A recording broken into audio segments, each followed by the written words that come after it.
Last video में हमने classical scattering theory देख ली है, तो अब हम स्टार्ट करें क्वांटम स्कैटरिंग थ्योरी।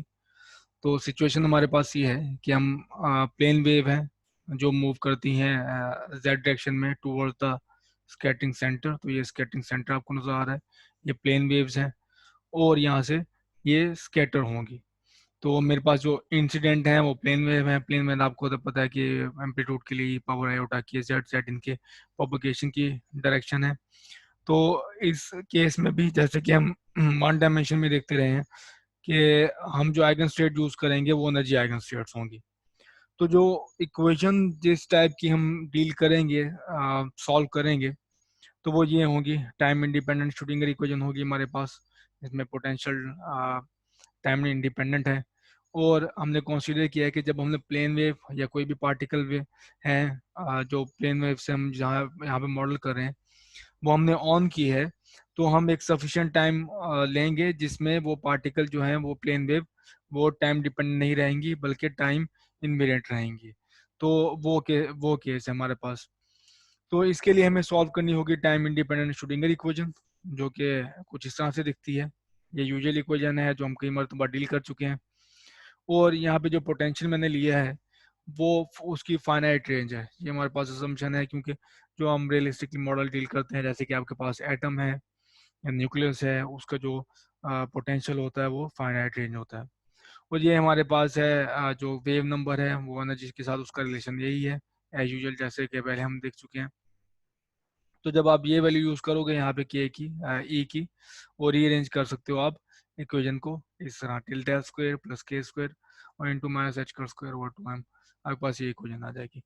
तो प्रॉब्लम ये है कि हमने इस स्केटिंग प्रॉब्लम के लिए साई देखना है कि साई किस तरह का दिखता होगा साई, और इसका सोल्यूशन किस तरह का हो सकता है।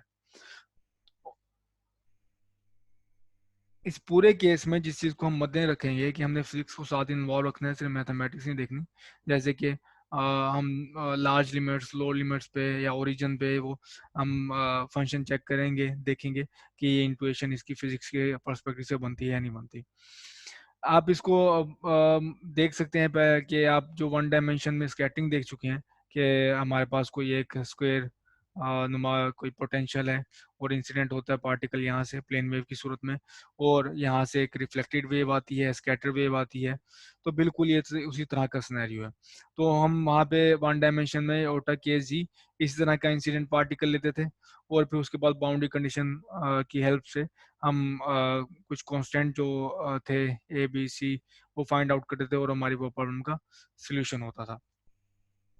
तो एक बात नोट करें कि अगर जैसे ही पार्टिकल या प्लेन वेव माइनस इन्फिनिटी से टूवर्ड्स बैरियर आप पहुंचती है, तो बैरियर पहुंचने से पहले जो सोल्यूशन है आपके पास वो ये ब्लैक वेव ही है। लेकिन जब जैसे ही बैरियर से टकराती है तो फिर उसके बाद बाकी है वो स्कैटरिंग वेव आपको इंक्लूड करनी पड़ती है। लेकिन बैरियर से पहले आपके पास अगर पोटेंशियल जीरो है तो आपके पास यही होगा हमेशा सोल्यूशन। तो बैरियर ना होने का मतलब है कि आपके पास पोटेंशियल जीरो है थ्रू आउट द स्पेस।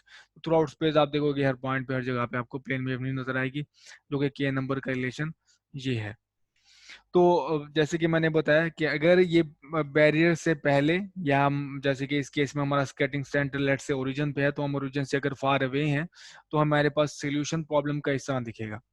तो ये कंफर्म है कि आप जैसे कि ये है आप यहाँ पे नहीं पहुंचते तो आप दूर कहीं हो, फार अवे हो, तो आपके पास सोल्यूशन सिर्फ यही है योटा कीज है के जेड। तो ये रही फार अवे कंडीशन। अब है कि आप ओरिजिन के करीब हो लेकिन ओरिजिन पे नहीं हो, तो इंसिडेंट वेरिएबल तो हमने देख ली, लेकिन स्कैटरिंग वेव के बारे में हम देखेंगे कि ये आपके पास क्या सोल्यूशन हो सकता है इसका। जैसे कि ई पावर एटा के आर, आप चेक कर सकते हो कि ये जो पूरा है ई पावर एटा के आर ओवर आर, ये इस इक्वेशन का सोल्यूशन है। तो अगर हम साइज इस तरह का कंसीडर करें तो वो हमारी श्रोडिंगर इक्वेशन का सोल्यूशन होगा। तो पॉइंट ये है कि ये हमने ई पावर एटा के आर ओवर आर क्यों लिया है। तो जैसे ही हमारी प्लेन वेव टकराएगी इसके साथ, स्कैटरिंग वेव में स्कैटर करेगी स्कैटरिंग सेंटर से, तो वो हमें रेडियली आउटवर्ड मूव करेगी। तो स्फेरिकली आउटवर्ड आपके पास वो नजर आएगी, जिस तरह अगर आपके आपके पास साउंड वेव है और आप उसे किसी बास्केटबॉल पे थ्रो करते हो, तो आप देखोगे टकराने के बाद जो साउंड वेव है वो स्फेरिकली आउटवर्ड मूव होती है। और ये अगर आप वाटर में एग्जांपल ले लें, जो कि अगर वहाँ एक सिंगल एक डायमेंशन में आपके पास एक डायरेक्शन में प्लेन वेव्स मूव हो रही हैं, स्ट्रेट वेव हैं, तो और वो टकराती हैं किसी ऑब्स्टेकल से, तो आप देखोगे कि वो स्फेरिकली या फिर वो सर्कल्स नुमा बना लेती हैं। तो वो 2 डायमेंशन में आपको सर्कल नजर आते हैं, 3 डायमेंशन में आपको स्फेयर नजर आएंगे। और बात रही आर की, आर हमने क्यों इंक्लूड किया, तो उसकी वजह ये है कि हमने प्रोबेबिलिटी भी कंजर्व रखनी है। तो जैसे कि मैंने पहले बताया था कि हमने फिजिक्स को मद्देनजर रखना है, तो आर मैंने इस वजह से इंक्लूड किया है कि आप स्मॉल स्फेयर लें या ज़्यादा बड़ा लें या छोटा लें, तो आपके पास प्रोबेबिलिटी कंजर्व रहनी चाहिए। अगर आप इसको आर से डिवाइड नहीं करते, तो आप देखोगे कि बड़ा, जैसे ही आप स्फेयर लेते जाओगे तो प्रोबेबिलिटी बढ़ती जाएगी। आप इसको चेक कर सकते हैं, ये सॉल्यूशन है इसी क्वेश्चन का, by using the Laplacian definition in spherical coordinates, वो मैंने यहाँ पे लिख दी है। तो ये रहा हमारे पास प्रॉब्लम का कंप्लीट सॉल्यूशन। तो इसमें ये एफ थीटा की टर्म कहाँ से इंक्लूड हुई है, यानी कि मैं रेडियली आउटवर्ड तो है, लेकिन एक ही रेडियस पे खड़े होके अगर मैं थीटा के अलोंग मूव हूँ या एजीमुथली फाई में चेंज करूँ, तो मैं देखूंगा कि हर हर पॉइंट पे जो वो है वेव फंक्शन वो अलग से दिखता है अलग। तो ये जो है एफ थीटा है, इस वजह से हमने इंक्लूड किया है। तो जबकि अब यहाँ पे एक नेचुरल क्वेश्चन अराइज होता है कि आप सॉल्यूशन देख चुके हो कि ये ई पावर एटा की आर है ओवर आर, लेकिन एफ थीटा इंक्लूड करने से तो आपकी हो सकता है कि ये इक्वेशन वायलेट हो जाए या फिर ना होल्ड करे, तो ये ट्रू है। तो हम ये इसके बारे में ये आर्ग्यू करेंगे या स्टेट करेंगे कि ये जो सॉल्यूशन है एफ आर थीटा जो इस फॉर्म में है फॉर लार्ज आर है, यानी कि ये लीडिंग टर्म है सॉल्यूशन की। आपके पास एग्जैक्ट सॉल्यूशन नहीं, लेकिन ये लीडिंग टर्म है सॉल्यूशन की। तो ये होगा हमारे pass away from the skating centre. और एक और चीज नोट कर लें यहाँ पे, जो एफ थीटा हमारे पास ये जो थीटा को कंट्रीब्यूट कर रहा है, इसको हम मजीद इसके ऊपर टाइम स्पेंड करेंगे। लेकिन यहाँ पे देखें 5 टर्म नहीं है। 5 टर्म इस वजह से नहीं है क्योंकि हम स्टार्टिंग से देखते आ रहे हैं कि हमारा जो टारगेट है वो एजीमुथली सिमेट्रिक है, और अगर वो एजीमुथली सिमेट्रिक ना हो तो यहाँ पे ये जो एफ है वो 5 डिपेंडेंट भी होगा। तो एफ थीटा को हम कहते हैं स्कैटरिंग एम्पलीट्यूड। और यहाँ से आप देखोगे कि थ्रू आउट चैप्टर हमारी एक्सरसाइज यही होगी कि हमने यही स्कैटरिंग एम्पलीट्यूड फाइंड करना है। तो स्कैटरिंग एम्पलीट्यूड क्यों इससे अहमियत कहाँ मिले, क्योंकि हमें ये बताता है कि probability of scattering in a given direction theta, कि आप अगर एफ थीटा पे हैं तो आप बता सकते हो कि इस पर्टिकुलर डायरेक्शन में, इस थीटा पे या इस फाई पे, अगर ये फाई पे डिपेंड कर रहा हो तो इस डायरेक्शन में जो स्कैटरिंग की प्रोबेबिलिटी क्या है। तो यही हमारे पास शुरुआत इसमें जो एक्सपेरिमेंट्स में ये क्वेश्चन रहता है।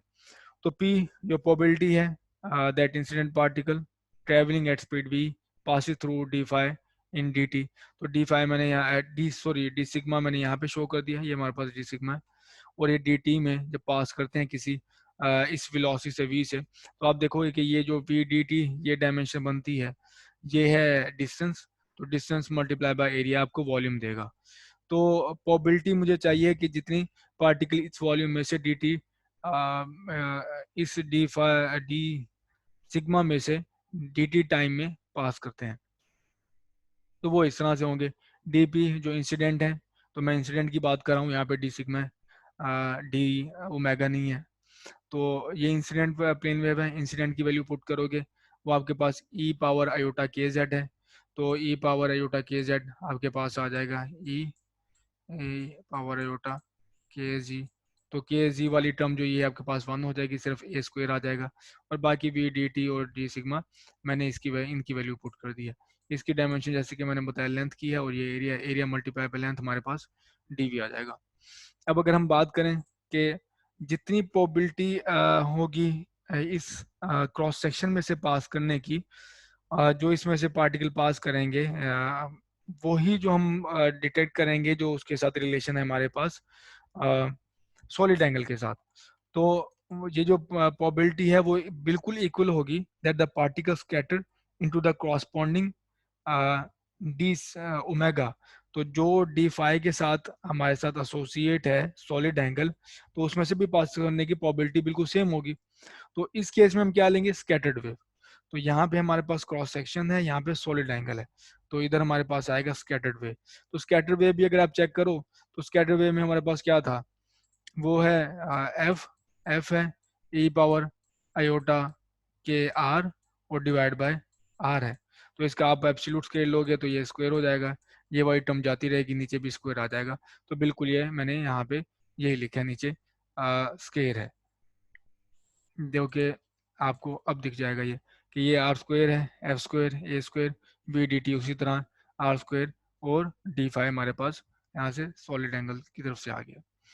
तो आप दोनों को इक्वेट करें, डी पी दोनों सेम है, दोनों को इक्वेट करेंगे तो ए स्क्वायर कैंसिल आउट हो जाएगा, वी डी जाता रहेगा, आर स्क्वायर यहाँ से कैंसिल हो जाएगा। तो डी सिग्मा और डी ओमेगा के दरम्यान में आपके पास रिलेशन ये आ गया। और डी जो phi theta equal to absolute square of f theta, f theta हमें कहाँ से मिला है, श्रोडिंगर इक्वेशन को सॉल्व करके। तो यहाँ से आगे जो थ्रू आउट ट्रैक्स, जैसे कि मैंने बताया कि हम किस में इंटरेस्टेड होंगी, एफ जो स्कैटरिंग एम्पलीट्यूड है वो कैलकुलेट करने में। इसके लिए हम डिफरेंट टेक्निक्स देखेंगे। हमारे पास एक पार्शियल वेव एनालिसिस है, बॉर्न अप्रोक्सीमेशन है, वो एफ थीटा को ही कैलकुलेट करने के लिए, ताकि हम बता सकें कि probability of scattering in a given direction क्या है।